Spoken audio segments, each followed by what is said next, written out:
تیسری حجاب رسم کہ جس ماحول اور معاشرے کے اندر وہ پیدا ہوا ہے اس سوسائٹی کے اندر کیا رسم و رواج چل رہے ہیں، کیا ماحول چل رہا ہے، اس رسم و رواج کو وہ اپنی زندگی کا حصہ سمجھتا ہے، اس رسم و رواج پر چلتا ہے۔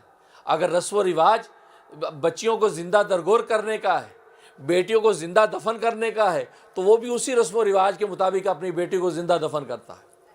اور رسم و رواج اگر ایک پہلے پانی پلانے کی بنیاد پر لڑائی اور جنگ کا ہے تو گھوڑے کو پہلے اگر کسی نے پانی پلا دیا اس پر جنگ شروع کرے گا، 100 سال تک جنگ ہوتی رہے گی، خون بہتے رہیں گے۔ اس کو اس سے مطلب نہیں ہے کہ بھئی ایک گھوڑے نے اگر پہلے پانی پی لیا، میرے گھوڑے نے اگر بعد میں پانی پی لیا تو مسئلہ کیا ہے۔ نہیں، رسم و رواج یہ ہے کہ نہیں اس کا مطلب ہماری ناک کٹ گئی، اب نتیجہ کہ آپ کو تلوار اٹھانی ہے۔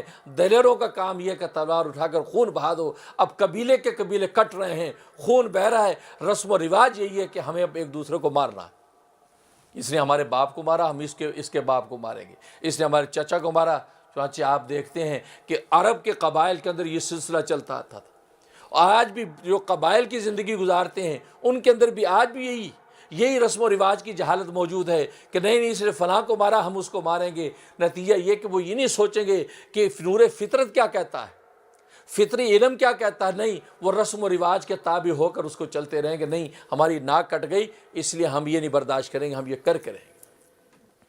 کیونکہ آج زندگی کے اندر ہم کتنے دنیا کے ایسے طبقے ہیں جو اس رسم و رواج کے بندر میں بندھے ہوئے ہیں اور ان کو نور فطرت سے کوئی مطلب نہیں، ان کو اسلام کی ہدایت سے کوئی مطلب نہیں، بس اپنے رسم و رواج کے نتیجے میں ان کی ناک نیچی نہیں ہونی چاہیے، خاندان کے اندر نیچا نہیں ہونا چاہیے، کنبے میں ذلت اور رسوائی کا کوئی سبب نہیں بننا چاہیے۔ نتیجہ یہ کہ وہ اس طرح وہ رسم و رواج کی گمراہی کے اندر مبتلا ہوتے ہوتے یہاں تک کہ نور فطرت سے بہت دور چلے جاتے۔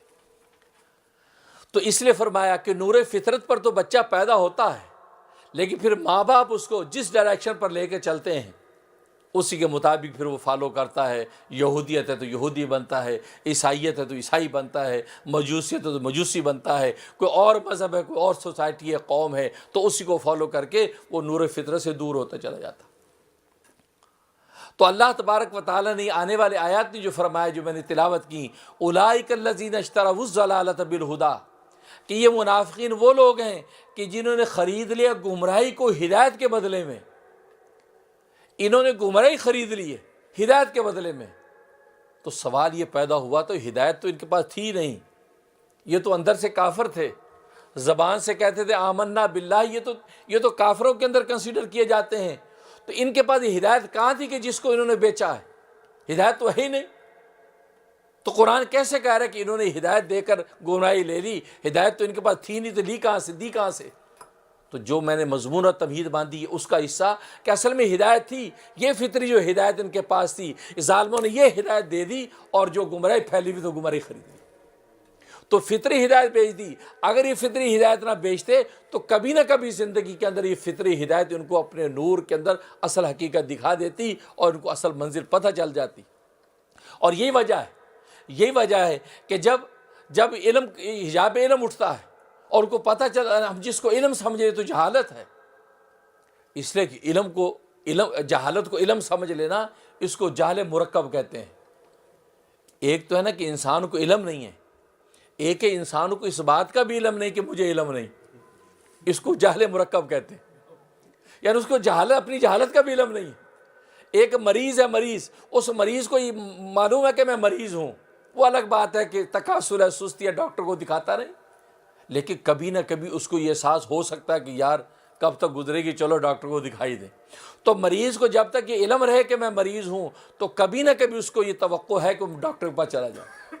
لیکن مریض جب اپنے آپ کو صحت مند سمجھے گا، مریض کو اپنے مرض کا علم ہی نہیں ہوگا، تو یہ جہل مرکب کہلاتا ہے۔ یہ دوہری جہالت ہے کہ اس مریض کو اپنے مرض کا بھی علم نہیں ہے۔ جب اس کو علم نہیں اور اس مرض کو تندرستی سمجھ رہا ہے تو یہ کبھی بھی طبیب کے پاس نہیں جائے گا۔ نتیجہ یہ کہ ہلاک ہی ہوگا، جب اٹیک اس پہ پڑے گا یہ ہلاک ہی ہوگا، اب اس کے لیے کوئی گنجائش نہیں۔ تو حجاب علم میں یہ جہالت کو علم سمجھ بیٹھتے ہیں، لیکن جب اللہ تبارک و تعالیٰ کی رحمت شامل حال ہوتی ہے تو جب یہ حجاب ہٹتا ہے تو ان کو پتہ چلتا اوہو، ہم جس کو علم سمجھتے تھے وہ تو جہالت تھی، ہم جیزس کو خدا کا بیٹا سمجھتے تھے، یہ کتنی بے وقوفی کی بات تھی، ہم نے عزیر الصلوۃ والسلام کو خدا کا بیٹا سمجھا، یہ کتنی جہالت کی بات تھی۔ ہم نے آگ کی پوجا پاٹ کی، کتنی جہالت کی بات تھی۔ جب ان پر جہالت کھلتی ہے نبی کی نبوت کی دعوت کے نتیجے میں، یا اللہ کے کلام کے نور کے نتیجے میں، یا کسی خیر کا ناسک یا علماء کے علم کی روشنی کے نتیجے میں، جب وہ جہالت ہٹتی ہے تو فوراً وہ پھر مان کر آمنا باللہ و بالیوم الآخر کہہ کر سچا ایمان لا کر دار اسلام میں داخل ہو جاتا ہے۔